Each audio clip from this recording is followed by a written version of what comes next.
Selamat petang, salam sejahtera. Baru-baru ini, kes tentang dana judi melibatkan Parti Perikatan Nasional atau Gabungan Perikatan Nasional menjadi hangat. Apabila ianya dikatakan bahawa seorang ahli perniagaan telah menyerahkan bukti atau dokumen berkaitan pendanaan politik daripada dana judi.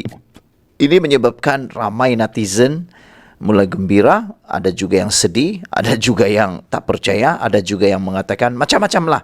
Macam-macam dan macam-macam. Sehingga seorang penulis ataupun blogger iaitu Raja Petra Kamarudin telah mengambil satu screenshot dari laporan itu dan men-tweet screenshot tersebut dengan mengatakan agak-agak berapa juta dibayar. Tapi melalui screenshot itu juga, tweet daripada Raja Petra Kamarudin itu juga, netizen pun tak henti-henti menghentam Raja Petra dalam tweet tersebut. Mereka turut membalas dengan menyoal, Raja Petra pula dapat berapa? Itu soalan mereka. Ada juga yang kata Raja Petra hidup senang lenang di barat, di Eropah, tapi tak balik-balik. Siapa yang belanja, kata mereka, datang dari mana duitnya? Adakah Raja Petra pun ditaja juga? Satu kali tweet, satu tajaan, kata mereka.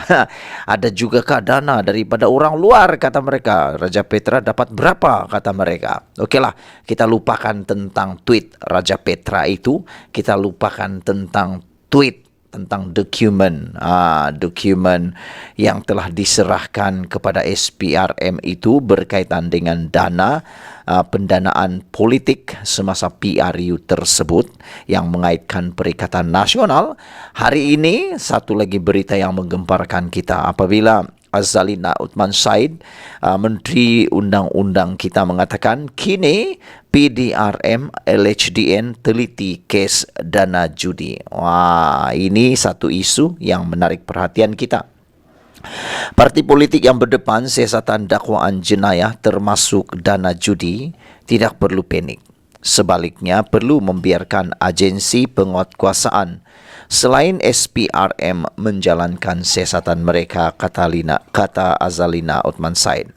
Menteri di Jabatan Perdana Menteri, Undang-Undang dan Reformasi Institusi, Datuk Seri Azalina Othman Said berkata. Azalina berkata bahawa berikutan siasatan tidak akan terhenti oleh satu agensi penguatkuasaan sahaja. Makna kata, kalau SPRM tidak meneruskan siasatan, maka yang akan meneruskan siasatan ialah badan agensi yang lain, termasuklah LHDN dan juga PDRM. Polis Diraja Malaysia PDRM, Lembaga Hasil Dalam Negeri LHDN dan agensi penguatkuasa lain boleh melihat dan menilai kes-kes berkenan, kata Azalina lagi. Jangan kita melihat SPRM sahaja yang bertanggungjawab menyiasat, kata beliau lagi. Ya, kadang-kadang saya terfikir juga, kita rakyat di Malaysia banyak sekarang ini tertumpu pula pada siasatan SPRM. Seakan-akan satu saja agensi yang wujud di Malaysia. Walhal di Malaysia, agensi yang menguatkuasakan undang-undang melaksanakan siasatan itu banyak, termasuklah LHDN. Jadi saudara-saudara sekalian, jangan panik atau kelang kabut, kata Azalina Othman Said. Siapa juga yang terbabit dalam kes jenayah, termasuk politik, jangan panik atau kelang kabut, kata Azalina. Polis Diraja Malaysia, Lembaga Hasil Dalam Negeri dan agensi penguatkuasa lain boleh melihat dan menilai kes-kes berkenan. Jangan kita melihat SPRM sahaja yang bertanggungjawab menyiasat, kata Azalina Othman Said. Siapa juga yang terbabit kes jenayah, termasuk politik, jangan panik atau kelang kabut. Biarkan agensi yang bertanggungjawab menjalankan siasatan. Saya cuma dimaklumkan mereka akan memberikan maklumat baru. Tetapi saya tidak terbabit menjaga SPRM, kata Azalina lagi. Pada 25 Mei lalu, Azalina yang juga ahli Parlimen Pengerang dalam jawapan bertulis di Dewan Rakyat dilaporkan memaklumkan siasatan SPRM tidak dapat membuktikan dakwaan mengatakan PN menerima dana daripada syarikat perjudian untuk berkempen dalam PRU 15. Katanya, siasatan SPRM mendapati dakwaan itu terlalu umum dan tiada pihak yang boleh mengesahkan isu itu. Sekaligus, tiada fail siasatan dibuka. Seterusnya, pada 26 Mei, Azalina dilaporkan menjelaskan dalam jawapan bertulis kepada ahli Parlimen Pasir Mas, Ahmad Fadli Sari di Dewan Rakyat, beliau hanya menyatakan SPRM tidak membuka fail memandangkan maklumat yang diperoleh setakat ini adalah bersifat umum. Justru, Azalina dilaporkan berkata, siasatan dakwaan dana judi membabitkan Perikatan Nasional PN ketika berkempen PRU 15 tidak dihenti ataupun digugurkan. Perdana Menteri Datuk Seri Anwar Ibrahim pada 28 Mei lalu pula dilaporkan mempertahankan kenyataannya berhubung dakwaan PN memperoleh dana judi untuk berkempen semasa PRU 15. Anwar dilaporkan berkata, beliau tidak akan mengeluarkan sebarang kenyataan sekiranya tidak mempunyai asas sebelum ini. Dan selepas itu, PAS pula memohon supaya Perdana Menteri memohon maaf secara terbuka dakwaan kempen guna dana judi. Tetapi apa yang berlaku, Anwar Ibrahim tidak mahu membuat pengakuan permohonan maaf dan juga tidak mahu menarik dakwaan tersebut. Dan akhirnya Muhyiddin Yassin berkira-kira mahu menyaman Anwar Ibrahim.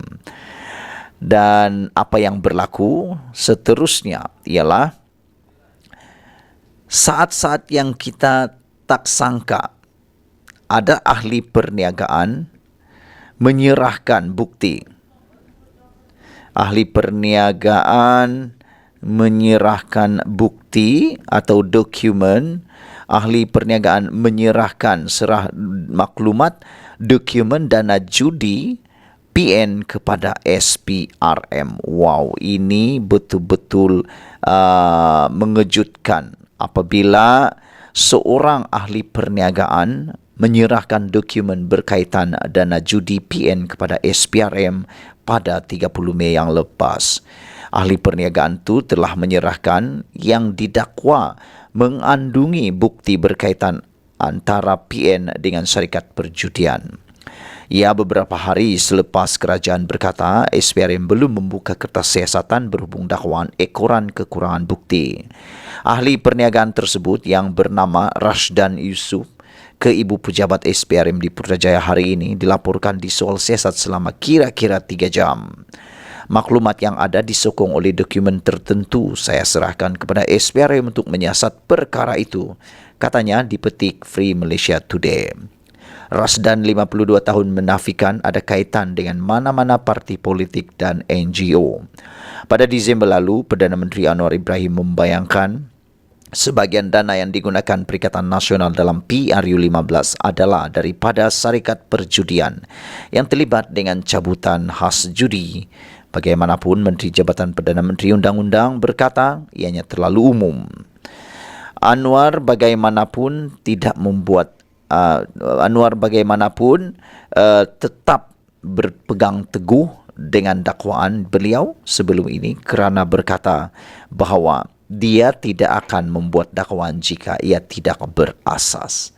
Sekian dulu untuk kali ini. Jangan lupa tinggalkan komen anda, tekan butang subscribe. Kita jumpa lagi. Bye-bye.